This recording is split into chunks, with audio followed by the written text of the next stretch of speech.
What's up, guys? A little bit of a different video today.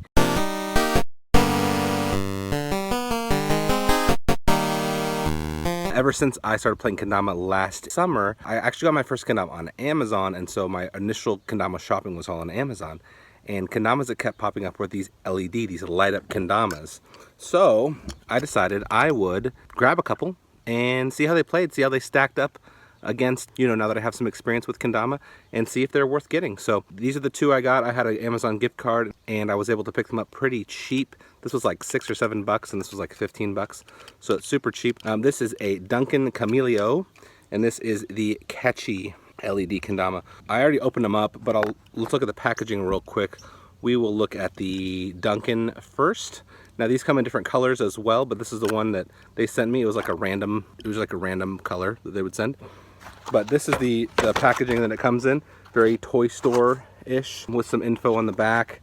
And then if you pull out this middle part, it tells you how to replace the batteries over here. You just need a screwdriver. And then here it's got some tricks.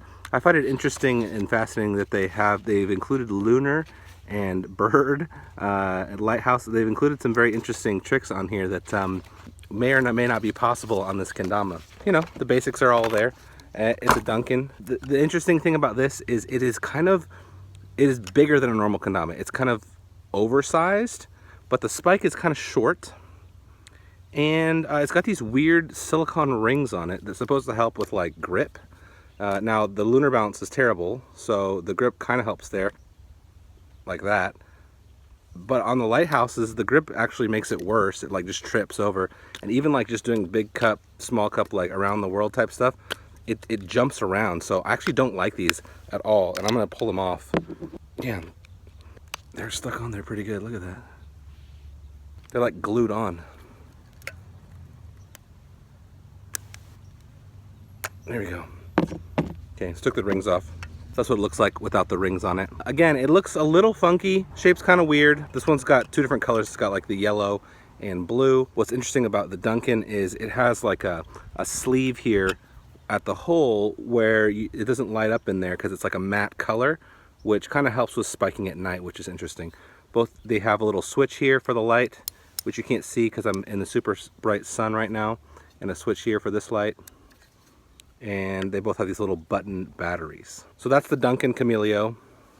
I think there's another Duncan like Torch or something. And then now let's look at the Catchy. This one is all white.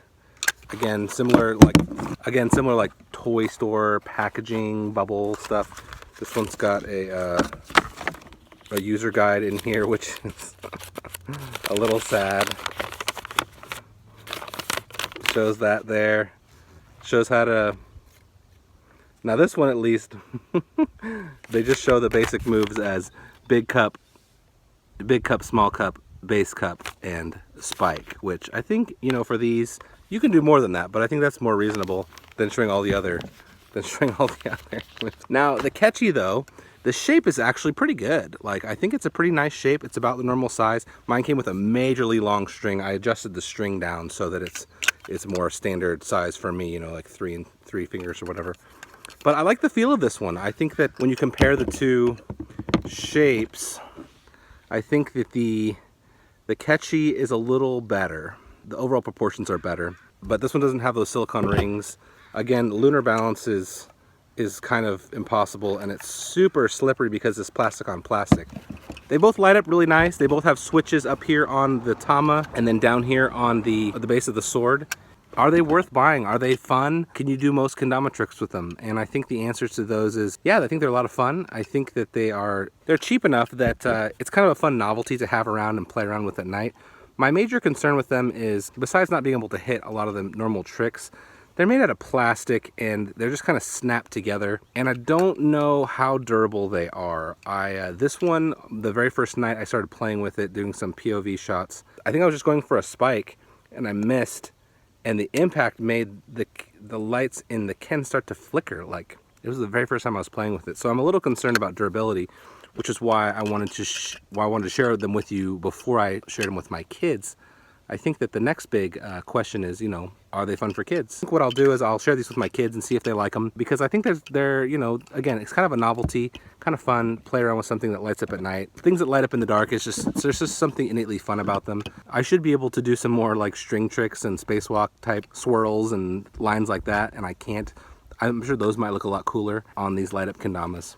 But in the end, should you buy these or should you wait? It's really up to you. If you have a few extra bucks to spare, this one's super cheap on Amazon. This one is, it's only $15. Is it worth the price? Yeah, maybe. I kind of like this one a little more, but I kind of like the Tama on this, so I'm considering switching the blue Tama onto the Catchy, because I think this combo might be pretty nice, and it's easier to spike. So that might be a really good combo. But otherwise they're kind of fun. Yeah, like I said, I've seen these floating around for a long time, so I figured I would share them with you guys and see what maybe people who aren't serious with kendama might enjoy something like this, kind of a good distraction and stuff. So I'll share them with the kids and see if the kids like them, and we'll see if they break. I'm not sure how long they're going to last with the kids.